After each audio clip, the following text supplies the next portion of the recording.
पिंजरा पिंजरा रे. काका काका मला समजून घ्या. काही झालं तरी मी नारायणीशी संसार नाही करू शकणार. कारण माझं फक्त आनंदीवर प्रेम आहे आणि मी तिच्यावरच प्रेम करत राहीन. वीरवास, या सगळ्यात आता दादा जो निर्णय घेईल ना तोच अंतिम असेल. नाही गोरख, निर्णय मी नाही, निर्णय आता आनंदी घेणार आहे. म्हणजे या सगळ्यात माझी काही किंमत आहे की नाही? मी काय घरातली शोभेची वस्तू नाहीये.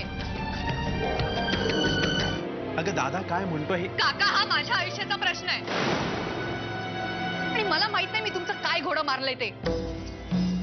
पण इथे तुम्ही न्याय अन्यायाच्या नावाखाली एकाचं भलं तर एकाचं नुकसान करताय. आणि न्याय निवाडा करण्याची संधी फक्त हिलाच का?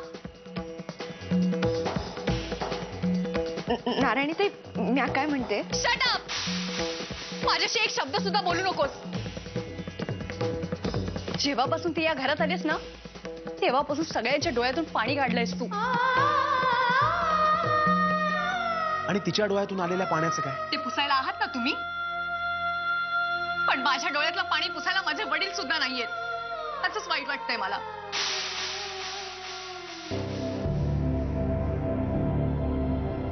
जर उद्या याने माझ्याशी संसार नाही केला तर मी काय आयुष्यभर याची विधवा बनून जगू? आणि हे सगळं का? तर फक्त या मुलीसाठी. काका, नारायणीने आता जो काही कांगावा केला त्याच्याशी मला काही घेणं देणं नाही. हे सगळं कळल्यावर मी तुझ्या मतांचा अनादर करणार नाही, पण आज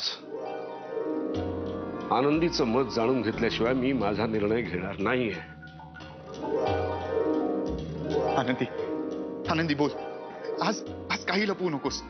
सगळं मनातलं सांगून टाक. सांग यांना, सांग ना, माझ्याशिवाय जगू शकशील तू?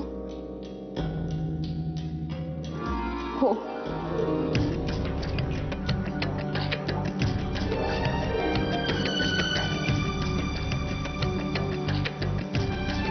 सध्या तरी माझ्या समोर फक्त एकच प्रश्न आहे.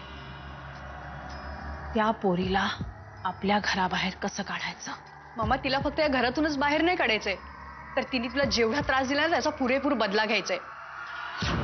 आणि तिच्यावर सूड कसा उगवायचा हे मला चांगलंच माहितीये. ते म्हणजे वीरचं आणि माझं लग्न. मम्मा, माझ्या संसाराचे 3-13 वाजले तरी चालतील, पण मी त्या आनंदीला वीर कधीच मिळू देणार नाही.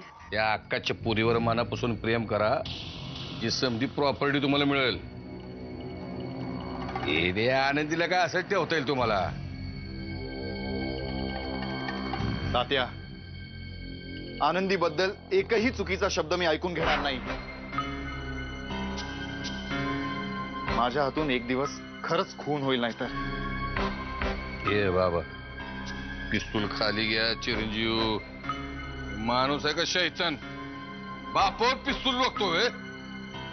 माझं आनंदीवर प्रेम आहे आणि मला तिच्याशीच संसार करायचा आहे आणि तो मी करून दाखवणारच. मग त्यासाठी मला काहीही करावं लागलं तरी चालेल, कारण माझ्यासारखा मीच आहे आणि मी तुमच्यापेक्षाही नीच आहे.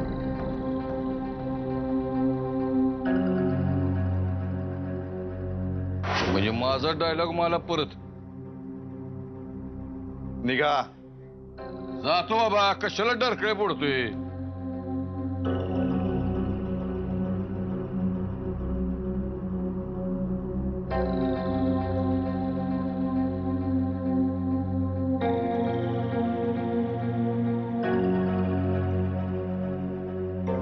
आनंदी मूर्ख आहे.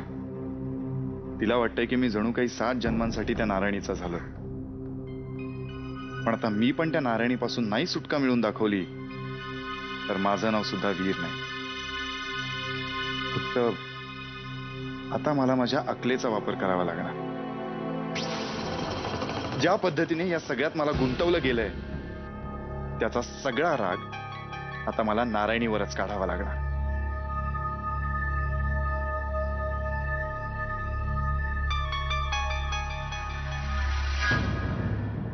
पिंजरा